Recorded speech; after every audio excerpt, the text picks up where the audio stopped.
A fim de percorrer o quarto caminho, antes devemos nos preparar um pouco. Preparar a bagagem. Precisamos saber o que podemos encontrar nos canais comuns sobre conceitos como esoterismo e conhecimentos ocultos, sobre o potencial de evolução interior do homem, e assim por diante. Essas ideias já precisam ser familiares para que possamos falar sobre elas. Também ajuda ter pelo menos algum conhecimento de ciência, filosofia e religião, embora o apego a formas religiosas sem a compreensão de sua essência acabe atrapalhando. Se conhecermos pouco, se tivermos lido e pensado pouco, será difícil falar de ideias. Deve ser dito que existe uma regra geral para todos.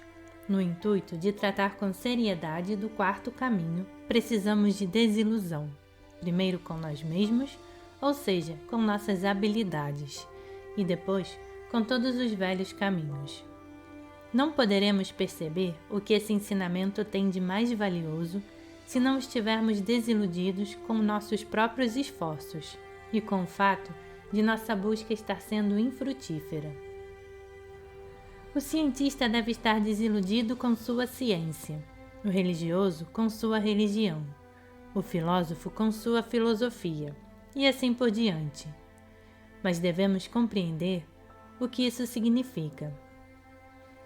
Dizer, por exemplo, que o religioso deve se desiludir com a religião não significa que ele deva perder a fé. Significa que deva se desiludir apenas com a instrução e a metodologia, ao perceber que a instrução religiosa não é suficiente para ele e que não vai levá-lo a parte alguma. Todo ensinamento religioso consiste em duas partes, a visível e a oculta. Desiludir-se com a religião significa desiludir-se com o visível e sentir ao mesmo tempo a necessidade de descobrir e de conhecer a parte oculta. Desiludir-se com a ciência não significa perder o interesse na busca do conhecimento. Significa convencer-se de que o método científico, tal como é entendido, não só tem unidade limitada, como costuma levar a teorias absurdas e autocontraditórias, e ao se convencer disso, começar a procurar um método melhor. Desapontar-se com a filosofia significa estar convencido de que a filosofia comum é apenas, como diz o provérbio russo, passar de um copo vazio para outro e aceitar que nem sequer sabemos o que a filosofia significa, embora a verdadeira filosofia possa e deva existir. Não importa o que costumávamos fazer antes. Não importa o que costumava atrair nosso interesse antes. Apenas quando chegarmos a esse estado de desilusão é que estaremos prontos para adentrar o quarto caminho. Se ainda acreditamos que nosso velho caminho pode nos levar a algum lugar, ou que ainda não experimentamos todos os caminhos, ou ainda se pensamos que seremos capazes de encontrar ou de fazer alguma coisa por conta própria, isso significa que não estamos prontos para a tarefa.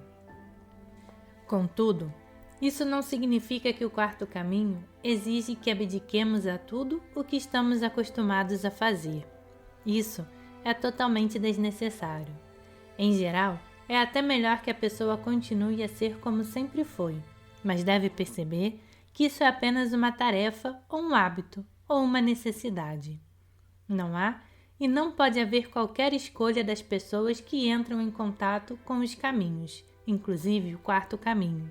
Em outras palavras, ninguém nos seleciona. Nós nos selecionamos, em parte por acaso, em parte porque temos certa fome. Quem não tem essa fome não pode receber ajuda do acaso. E quem tem muita fome, às vezes pode topar com o começo do caminho, apesar de uma série de circunstâncias desfavoráveis.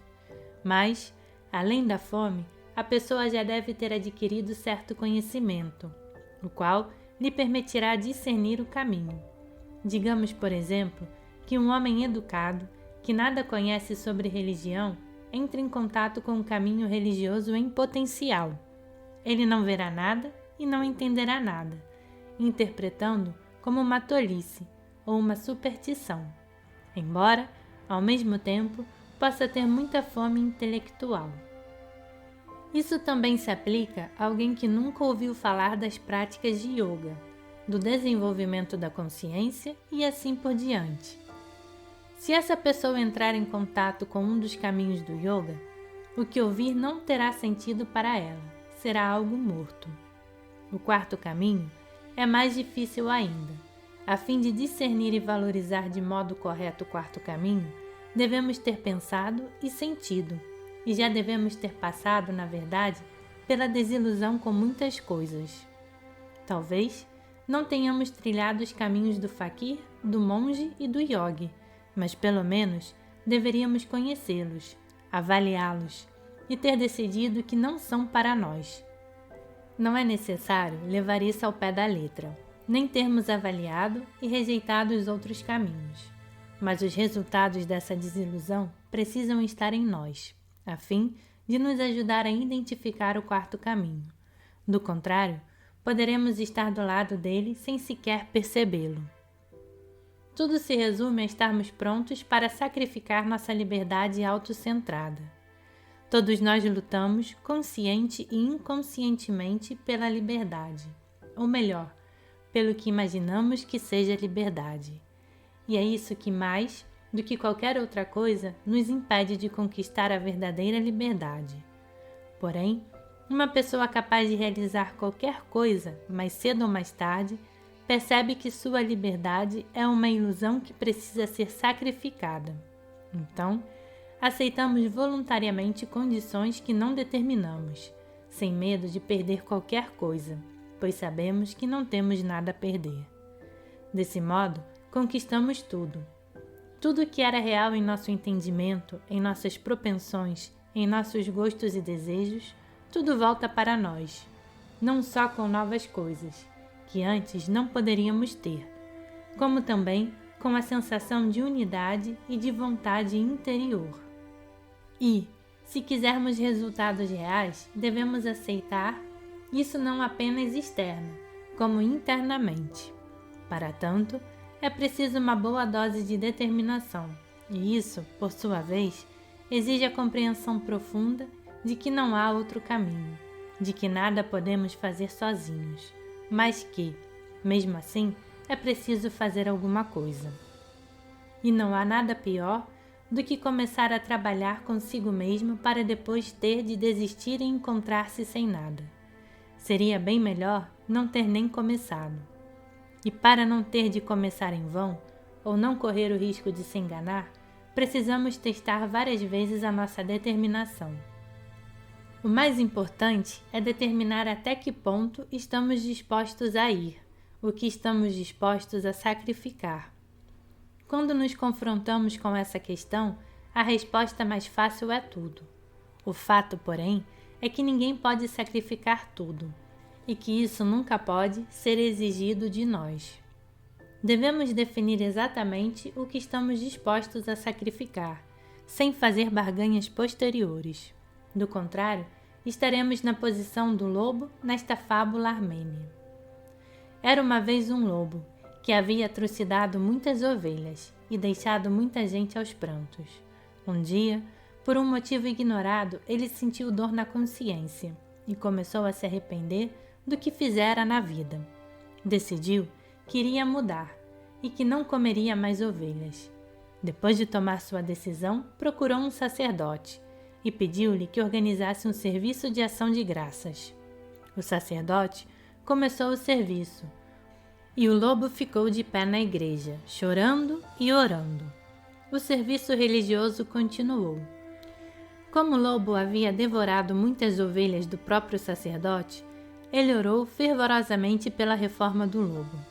De repente, o lobo olhou casualmente pela janela e viu um rebanho de ovelhas indo para um pasto. Começou a se inquietar, mas a prece do sacerdote prosseguia, parecendo que nunca iria acabar.